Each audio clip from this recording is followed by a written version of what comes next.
গতকাল বিশ্ব সাহিত্য কেন্দ্রে সরকারি মিডিয়া তালিকাভুক্ত জাতীয় পত্রিকা দৈনিক ঐশী বাংলার তৃতীয় প্রতিষ্ঠাবার্ষিকী ও গুণীজন সম্মাননা 2024 অনুষ্ঠিত হয়েছে।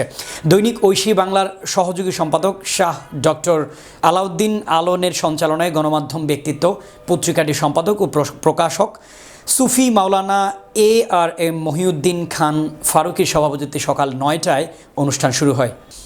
অনুষ্ঠানের প্রধান অতিথির আসন অলঙ্কৃত করেন গণপ্রজাতন্ত্রী বাংলাদেশ সরকারের সাবেক ধর্ম ও পানি সম্পদ মন্ত্রণালয়ের মন্ত্রী এম নাজিম উদ্দিন আল আজাদ। প্রধান অতিথি তার বক্তব্যে বর্তমান অন্তর্বর্তীকালীন সরকারের নিকট গণমাধ্যমের বিরাজিত সমস্যার সমাধান এবং প্রকৃত গণমাধ্যম সংশ্লিষ্ট ব্যক্তিবর্গের কাছে মিডিয়া নিয়ন্ত্রণ হস্তান্তরের লক্ষ্যে একটি শক্তিশালী গণমাধ্যম কমিশন গঠনের উপর জোর দেন। প্রধান আলোচক হিসেবে বক্তব্য রাখেন আন্তর্জাতিক কবি ও গবেষক ডক্টর SM শাহনুর।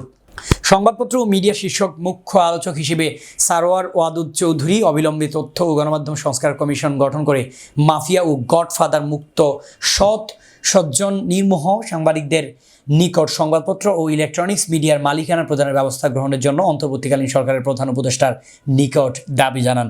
প্রতিষ্ঠাবার্ষিকী ও গুণীজন সম্মাননা প্রদান অনুষ্ঠানের উদ্বোধন করেন বিশ্বসেরা কবি ও পরিবেশ বিজ্ঞানী ডক্টর জাহাঙ্গীর আলম রুস্তম।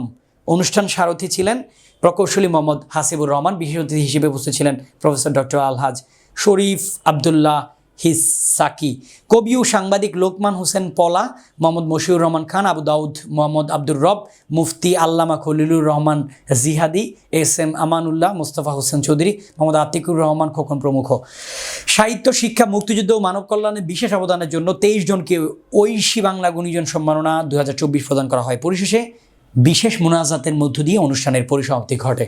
নক্ষত্রের মতো জল করবে মানুষ, সত্যের সন্ধানে মানুষ আকাঙ্ক্ষার আলোয় আলোকিত হবে ঐশীর মাধ্যমে। ঐশী বেঁচে থাকুক, ঐশী তার বিশ্ব গণঅভ্যুত্থান।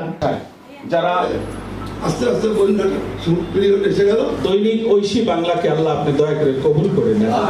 আয় রব্বুল আলামিন, ঐশী বাংলার এই অনুষ্ঠানে আজকে যারা এসেছেন, আপনি দয়া করে আমাদের সবাইকে সত্য পথের যাত্রী হিসাবে কবুল করে নেন। সবাই যেন এই প্রতিষ্ঠানের সাথে মহব্বতের সম্পর্ক রেখে আল্লাহ